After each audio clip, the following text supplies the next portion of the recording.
Assalamualaikum, my dear students, all viewers. How are you? My name is Umair, and today we discuss speed and today we lectures speed. जो आज की जो हमारी lecture है वो speed और speed के मुताबिक है कि स्पीड है क्या और स्पीड का मतलब है क्या और हम स्पीड किस चीज़ को कहते हैं। तो आज हम सिर्फ स्पीड्स के बारे में स्टडी करेंगे और स्पीड के स्टेप्स के बारे में स्टडी करेंगे कि स्पीड के टाइप्स क्या है। तो इससे पहले लेक्चर में हमने स्टडी किया था जो प्राइवेसी में पढ़ा हुआ है लेक्चर्स और जो डिस्कशन में लेंथी है। जो पहला लेक्चर था हमारा जो वन डायमेंशन ऑफ मोशन जो चैप्टर था जो इंट्रोडक्शन मैंने किया है वन डायमेंशन ऑफ मोशन, इसके साथ मैंने पढ़ा था रेस्ट को और मोशंस के बारे में स्टडी की थी और इसके बाद हमने स्टडी की थी कि डिस्टेंस क्या है और डिस्प्लेसमेंट क्या है। तो आज का जो हमारा जो हेडिंग है जो टॉपिक है वो है स्पीड। तो स्टडी करते हैं कि स्पीड क्या है। तो सबसे पहले मैं हेडिंग डालता हूँ स्पीड का। तो स्पीड क्या है, तो मैं हेडिंग डालता हूँ स्पीड। मैं हेडिंग डालता हूँ कि स्पीड। जो सबसे पहला लेक्चर और पहला टॉपिक जो हमारा पास है, जो पहला टॉपिक है जो मैंने हेडिंग डाली जो स्पीड है। तो स्पीड क्या है, जैसे कि हम अपने डेली लाइफ में अपने डेली लाइफ में जो स्पीड हम उस चीज को बोलते हैं कि एक ऑब्जेक्ट कितना तेज मूविंग होता है, एक ऑब्जेक्ट कितना फास्टली मूविंग करता है, जिसको हम बोलते हैं स्पीड। अगर आपको किसी को आसान लहजे में आसानी से किसी को समझाना हो तो आप बोले कि हमारे पास जो स्पीड है उसका जो कंसेप्ट देना हो आसान लहजे में आपको उसको समझाना हो तो आप स्पीड को आसान लहजे में उसको डिफिनेशन करवाना हो, डिफाइन करवाना हो या कंसेप्ट देना हो या स्पीड का मतलब बयान करना हो आसान लहजे में, तो आप बोले कि एक ऑब्जेक्ट कितना फास्टिंग मूविंग कर रहा है। How fasting an object as moving, एक ऑब्जेक्ट कितना फास्टिंग मूविंग कर रहा है तो इसको हम बोलते हैं स्पीड। एक ऑब्जेक्ट कितना तेज मूविंग कर रहा है, एक ऑब्जेक्ट कितने रफ्तार में मूविंग कर रहा है तो इसको हम बोलते हैं स्पीड। तो पहला डिफिनेशन जो हमारे पास है, जो पहला डिफिनेशन है how fast an object as moving. How fast an object as moving, एक ऑब्जेक्ट कितना तेज मूविंग कर रहा है तो इसको हम बोलते हैं स्पीड। आसान लहजे में जब आप किसी को समझाते हो या मतलब स्पीड का बयान करते हो या कंसेप्ट देते हो किसी को आसान लहजे में तो आप बोले कि एक ऑब्जेक्ट कितना फास्टली मूविंग कर रहा है। How fast an object as moving, तो इसको हम बोलते हैं स्पीड। दूसरा डिफिनेशन स्पीड का यही है कि दूसरा मतलब ये है, दूसरा कंसेप्ट, और अगर आप दूसरा कंसेप्ट देते हो स्पीड के मुताबिक कि स्पीड है क्या, कोई भी बॉडी डिस्टेंस कवर करे पर यूनिट टाइम में या यूनिट टाइम में, उसको हम बोलते हैं स्पीड। एक ऑब्जेक्ट कितना डिस्टेंस कवर कर रहा है यूनिट टाइम में तो इसको हम बोलते हैं स्पीड। एक ऑब्जेक्ट कम टाइम में ज्यादा डिस्टेंस कवर कर रहा है तो इसको भी हम बोलते हैं स्पीड, लेकिन स्पीड उस वक्त ज्यादा होगी। एक ऑब्जेक्ट ज्यादा टाइम में कम डिस्टेंस कवर कर रहा है तो इसको भी हम बोलते हैं स्पीड, लेकिन उस टाइम स्पीड जो होगा वो डिक्रीज होगा। जब ज्यादा डिस्टेंस कवर करेगा कम टाइम में तो उस वक्त स्पीड इंक्रीज होगा, ज्यादा होगा।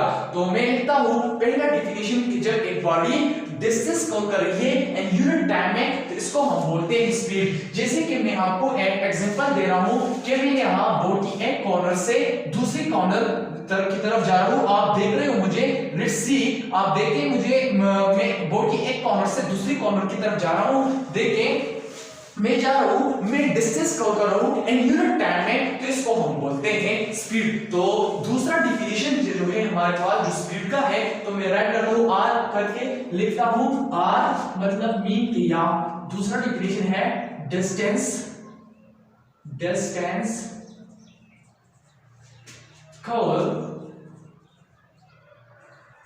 cover in a body, distance covered in a body, distance covered by a body in a unit time, distance covered by a body body and unit time. तो दूसरा डेफिनेशन है कि एक बॉडी डिस्टेंस कवर कर रही है इन a unit time में, जिसको हम बोलते हैं स्पीड। तो इसके बाद में आपको एक और डेफिनेशन बता रहा हूं स्पीड के मुताबिक के कितना डिस्टेंस कवर कर रही है एट अ टाइम। एक बॉडी कितना, एक ऑब्जेक्ट एक थिंग कितना डिस्टेंस कवर कर रही है, कितना डिस्टेंस कवर कर रही है एट अ टाइम में, तो इसको भी हम बोलते हैं स्पीड। एक ऑब्जेक्ट या एक थिंग, एक बॉडी जो है कितना डिस्टेंस कवर कर रही है, इसको हम बोलते हैं स्पीड। एट अ टाइम में कितना डिस्टेंस कवर कर रही है। तो मेरे पास एक और डेफिनेशन में इधर लिखवाता हूं, आर करके लिखेंगे कि जो तीसरा डेफिनेशन है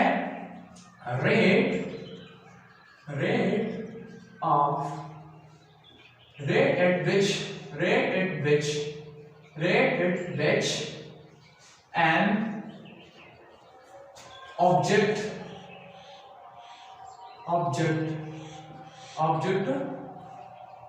cover distance।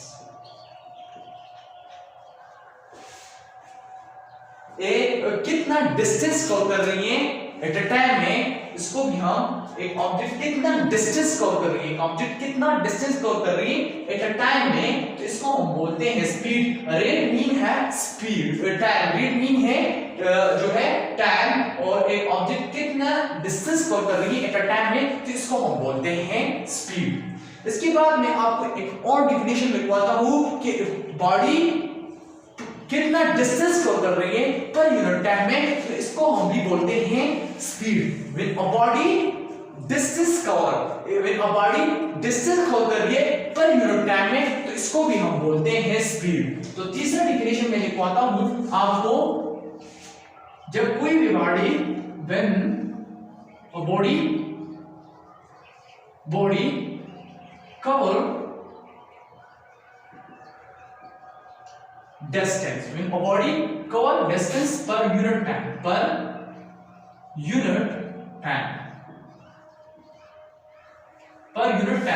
बॉडी कितना डिस्टेंस कवर कर रही है पर यूनिट टाइम में, तो इसको भी हम बोलते हैं स्पीड।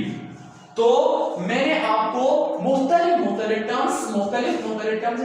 कंडीशंस से डिफिनिशंस आपको लिखवाए, लेकिन मतलब इनका एक ही मतलब है कि वो स्पीड के लिए। मैंने बताया कि एक ऑब्जेक्ट कितना फास्टली मूविंग कर रहा है, आप किसी को आसान लैंग्वेज में समझाते हो तो ये बोले अगर एक बॉडी है कितने यूनिट टाइम में डिस्टेंस कवर कर रही है, या एक बॉडी है कितना distance at a time cover कर रही है, कितना डिस्टेंस कवर कर रही है, एक ऑब्जेक्ट है एक बॉडी है कितना डिस्टेंस कवर कर रही है एट अ टाइम में, तो इसको भी हम बोलते हैं।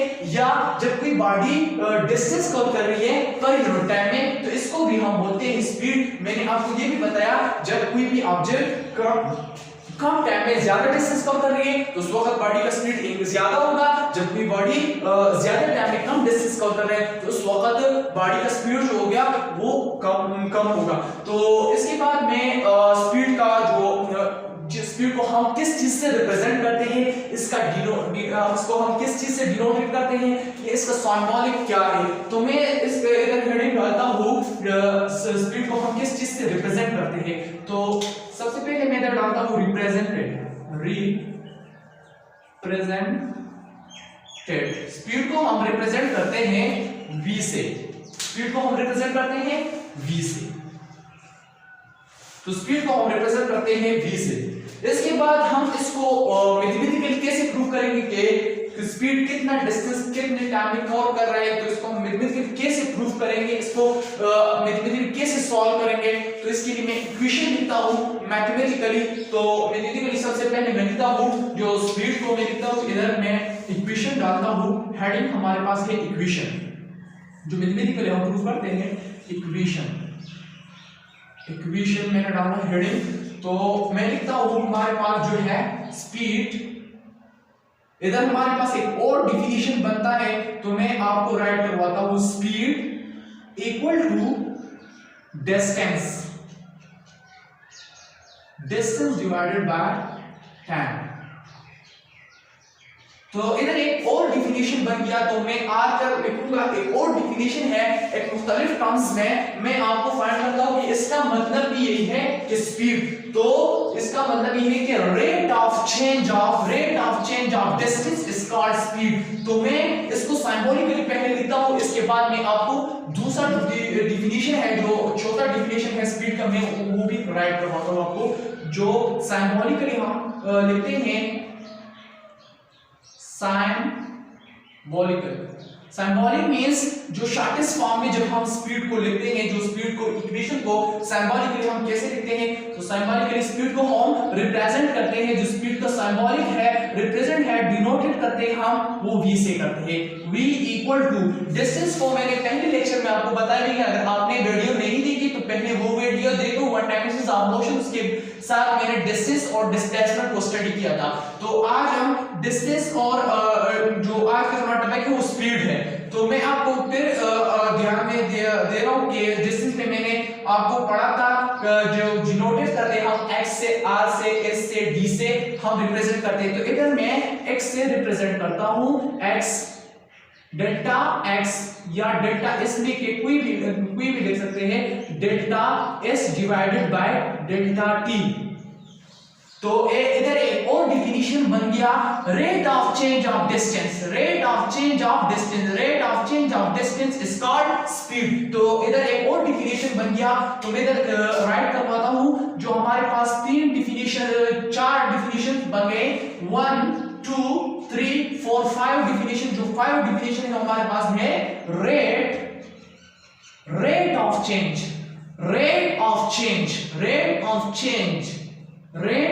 चेंज ऑफ डिस्टेंस, तो इसको भी हम बोलते हैं speed. Rate of change of distance is called speed. तो हमारे पास कितने टाइम के साथ जो डिस्टेंस में चेंजिंग आ रहा है, तो इसको हम बोलते हैं स्पीड। टाइम के साथ जब डिस्टेंस में चेंजिंग आ रहा है, तो इसको भी हम बोलते हैं speed. Rate of change of distance is called speed.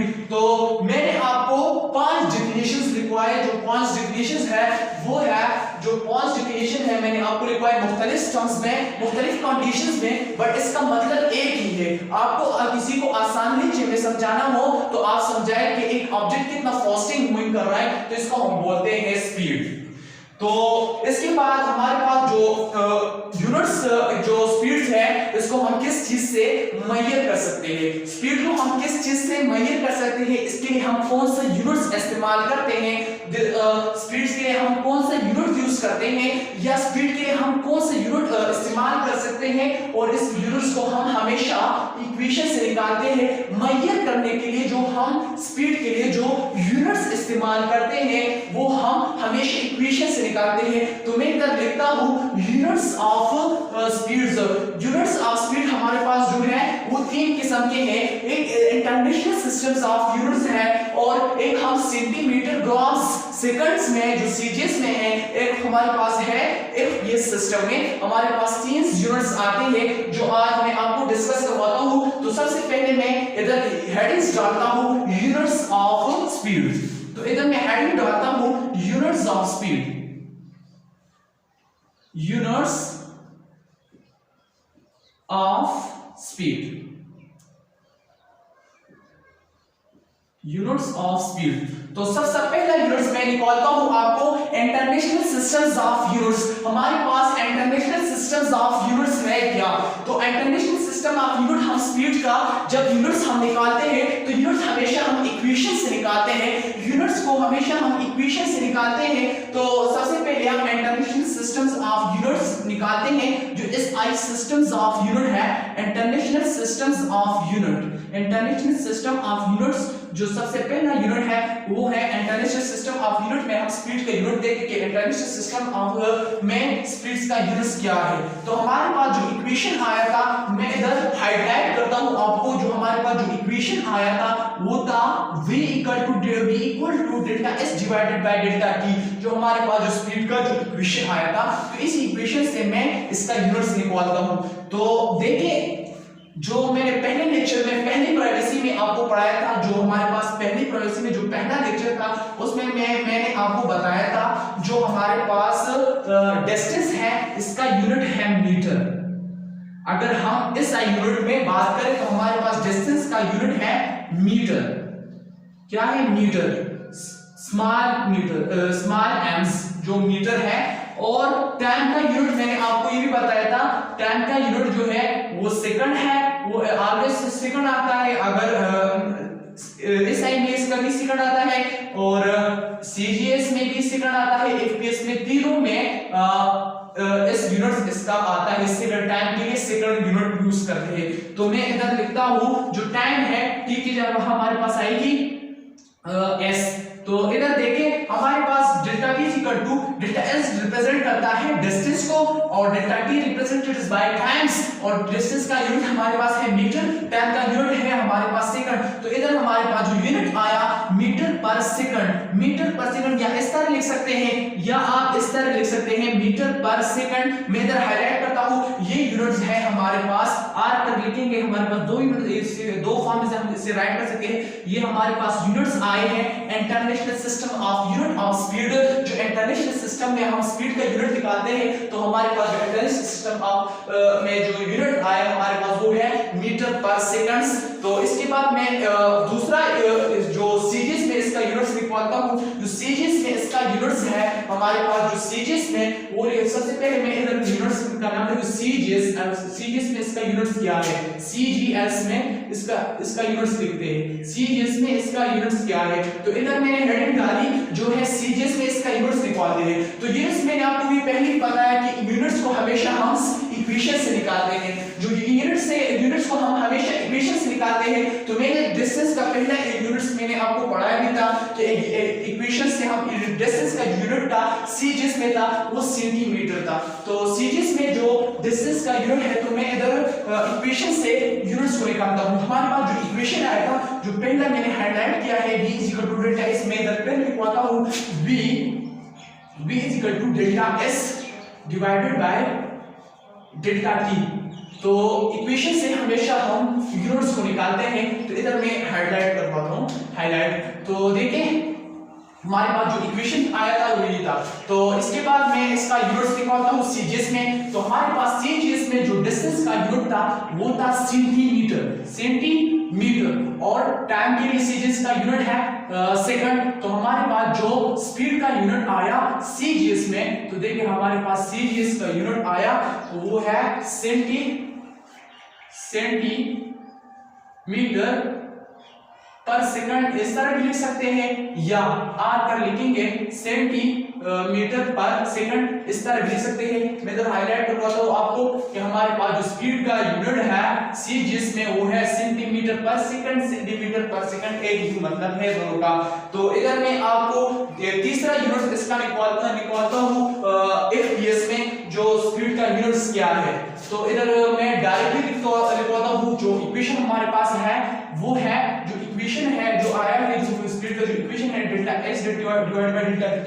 तो इससे हम हमेशा इसका जो यूनिट्स है वो निकालते हैं। तो मैं इधर लिखवाता हूं डिस्टेंस का जो यूनिट था हमारे पास, डिस्टेंस का उधर मैंने लिखवाया था आपको कि एफपीएस में इसका डिस्टेंस यूनिट हमारे पास है फुट आता है। तो देखिए हमारे पास जो डिस्टेंस के लिए हम यूज करते हैं फुट और सेकंड के टाइम के लिए हम यूज करते हैं सेकंड। तो हमारे पास जो यूनिट्स आया एफपीएस में, तो इधर मैं हेडिंग डालता हूं एफपीएस, सॉरी, तो एफपीएस यूनिट में डायरेक्ट डालता हूं आपको v is equal to foot divided by s। तो हमारे पास यूनिट आर कर लिखेंगे या ft। तो हमारे पास ये 30 यूनिट्स आए, इधर मैं हाईलाइट करवाता हूं आपको।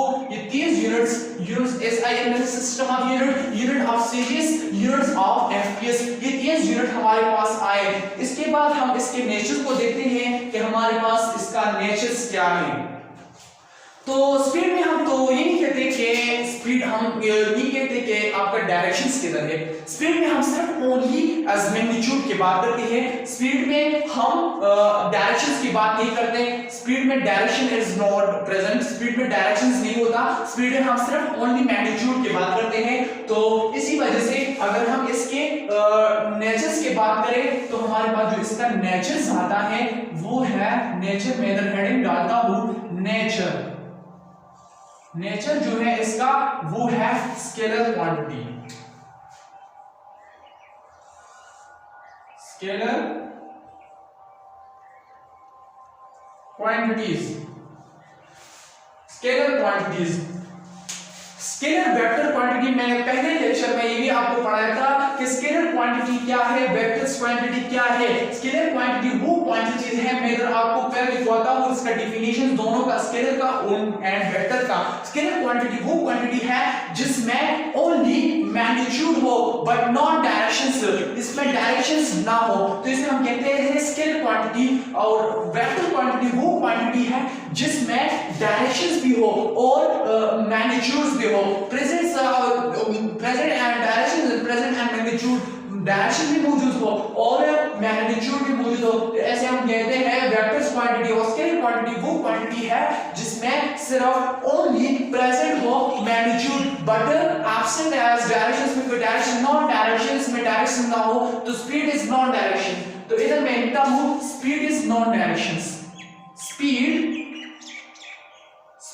As no directions, no direction, speed का कोई भी डायरेक्शंस नहीं है। Speed is a scalar quantity, speed का कोई भी डायरेक्शन नहीं है। अगर हम स्पीड की डायमेंशंस की बात करें तो डायमेंशंस जो हमेशा हम स्पीड के डायमेंशंस निकालते हैं, डायमेंशन अलग टॉपिक है, वो इस चैप्टर के बाद में एक अलग एक बड़ी वीडियो 1 आवर के वीडियोस आपको बनाऊंगा डायमेंशंस के मुताबिक। इस लेक्चर के मुताबिक जो ये पूरा चैप्टर मैंने पढ़ा, इस पूरे चैप्टर के मुताबिक मैं एक डायमेंशंस वीडियो बनाऊंगा, उसमें आपको मैं डायमेंशन सिखाऊंगा कि डायमेंशंस कैसे निकालते हैं और डायमेंशंस का मतलब है क्या। तो मैं वो इस चैप्टर के बाद में आपको डायमेंशंस का मतलब बताऊंगा। तो इधर मैं इसका डायमेंशंस निकालता हूं, आपको निकालने का तरीका भी बताता हूं। को डायमेंशंस को हमेशा हम यूनिट्स निकालते हैं, तो इधर हमारे पास जो यूनिट आया था international systems of unit, series of unit, FPS of unit, तो इधर मैं एक डायमेंशन निकालता हूं इंटरनेशनल सिस्टम ऑफ यूनिट। हमारे पास जो आया था इंटरनेशनल सिस्टम ऑफ यूनिट से मैं इसका डायमेंशन निकालता हूं। इंटरनेशनल सिस्टम ऑफ यूनिट में हमारे पास जो यूनिट आया था वो था मीटर पर सेकंड। तो हमारे पास जो यूनिट आया था मीटर पर सेकंड, जो यूनिट आया था स्पीड का, तो इधर से मैं इसका यूनिट निकालता हूं मीटर पर सेकंड। एम के लिए हम डायमेंशंस में एम यूज करते हैं और सेकंड के लिए जो टाइम के लिए जो हम यूज करते हैं वो है हमारे पास टी। तो ये हमारे पास आया। अगर डायमेंशंस को हम निकालते हैं तो डायमेंशंस को हमेशा हम left and right hand side निकालते हैं। तो देखिए हमारे पास जो ये t अगर डिवाइड बाय ऊपर जाएगी तो नेगेटिव -1, तो हमारे पास जो डायमेंशन है स्पीड के लिए lt -1। तो इसके बाद हम स्टडी करेंगे कि स्पीड कब ज्यादा होगा और कब कम होगा। तो इधर मैं आपको एग्जांपल दे रहा हूं, ये तो स्पीड की मैंने डेफिनेशन करवाया है आपको, और यूनिट्स, इक्वेशंस, डायमेंशंस, नेचर्स मैंने आपको डिस्कस की। तो अभी जो हमारा जो चैप्टर है, जो लेक्चर है, वो अब स्टार्ट हुआ कि स्पीड कब इंक्रीज होगा, कब डिक्रीज होगा। तो मैं आपको आहिस्ता आहिस्ता आपको समझाता हूँ आसान लहजे में कि आपको स्पीड आसानी से समझ आए। तो मैं इधर एक ग्राफ बनाता हूँ, तो हमारे 3-4 ग्राफ बनाता हूँ आपको। हमारे पास एक ग्राफ है, एक कोऑर्डिनेट कर रहा हूँ, ये ग्राफ ये एक ही है। तो फर्स्ट ग्राफ हमारे पास ये है। दूसरा ग्राफ बनाता हूं आपको, ये है, ये हमारे पास जो ग्राफ है ये है S T distance time graph है। इधर मैं एक और ग्राफ बना रहा हूं ये, और ये हमारे पास दूसरा, ये हमारे पास तीसरा, और इधर एक चौथा ग्राफ बना रहा हूं, ये हमारे पास चौथा ग्राफ हो, ये भी एस टी। तो सबसे पहले मैं पहले ग्राफ के बारे में बताता हूं कि पहले ग्राफ क्या है। तो पहले ग्राफ में मैं बता रहा हूं जितना स्लोप ज्यादा होगा तो उतना स्पीड ज्यादा होगा। स्लोप और स्पीड एक दूसरे के लिए डायरेक्ट रिलेशन है। मैं इधर लिखता हूं स्पीड डायरेक्ट है स्लोप को, स्पीड और डायरेक्ट रिलेशन है स्लोप को, जितना स्लोप ज्यादा होगा उतना स्पीड ज्यादा होगा। तो इधर देखें स्लोप ज्यादा है तो स्पीड भी ज्यादा होगी, स्लोप ज्यादा स्पीड ज्यादा, स्लोप कम स्पीड कम, स्लोप ज्यादा स्पीड ज्यादा, तो डायरेक्ट रिलेशन है। अब इधर एक ऑब्जेक्ट जो है वो मोशन में है, इधर ऑब्जेक्ट मोशन में है, डिस्टेंस और टाइम दोनों का जो रिलेशन है वो डायरेक्ट रिलेशन है। अगर टाइम ज्यादा होगा तो स्पीड भी ज्यादा होगा, दोनों को डायरेक्ट रिलेशन है। इधर ऑब्जेक्ट जो है मोशन में है, यूनिफॉर्म मोशन में है, यूनिफॉर्म मोशन में है और डायरेक्ट रिलेशन में है। फर्स्ट ग्राफ ये बता रहे कि एक गाड़ी एक ऑब्जेक्ट जा रही है यूनिफॉर्म मोशन से, टाइम ज्यादा होता है, डिस्टेंस भी ज्यादा कवर होते हैं, टाइम के साथ डिस्टेंस और टाइम दोनों एक दूसरे के लिए डायरेक्ट रिलेशन में है। तो ये यूनिफॉर्म रिलेशन बता रहा है कि ऑब्जेक्ट मोशंस में है लेकिन यूनिफॉर्म मोशन में है, यूनिफॉर्म स्पीड में है। तो इधर एक दूसरा ग्राफ मैं बता रहा हूं आपको कि ऑब्जेक्ट है वो टाइम जो है मैं देख रहा हूं टाइम गुजरता है लेकिन मैं डिस्टेंस जो हमारे पास है, हमारा जो डिस्टेंस है वो कांस्टेंट है, डिस्टेंस चेंज नहीं होता और टाइम जो होता है वो चेंज होता है। तो इधर ऑब्जेक्ट जो है वो रेस्ट में है, ऑब्जेक्ट वो मोशन नहीं करता, रेस्ट में है, मोशन इज नॉट, मोशन वो नहीं करता, एक ऑब्जेक्ट रेस्ट में है। इधर मैं आपको बता रहा हूं कि ऑब्जेक्ट जो है पहले रेस्ट में है कुछ टाइम के लिए और कुछ टाइम के बाद जो तीसरे में बता रही है इनिशियली ये रेस्ट में है, इनिशियली रेस्ट में है कुछ टाइम के लिए और कुछ आफ्टर द टाइम कुछ टाइम के बाद ये जो है ये ऑब्जेक्ट होते हैं ये मोशन स्टार्ट करता है, मोशन। और इधर एक ऑब्जेक्ट है वो पहला कांस्टेंट स्पीड से जा रहा है, कम इंक्रीज, कभी स्पीड ज्यादा कभी कम, कभी डिस्टेंस ज्यादा कवर कर रहे हैं कम टाइम में, कभी स्पीड कम टाइम में ज्यादा डिस्टेंस कवर कर रहे हैं, कभी ज्यादा टाइम में कम डिस्टेंस कवर कर रहे हैं। तो वेरिएबल मोशन है, इधर वेरिएबल मोशन है, इधर डायरेक्ट मोशन है।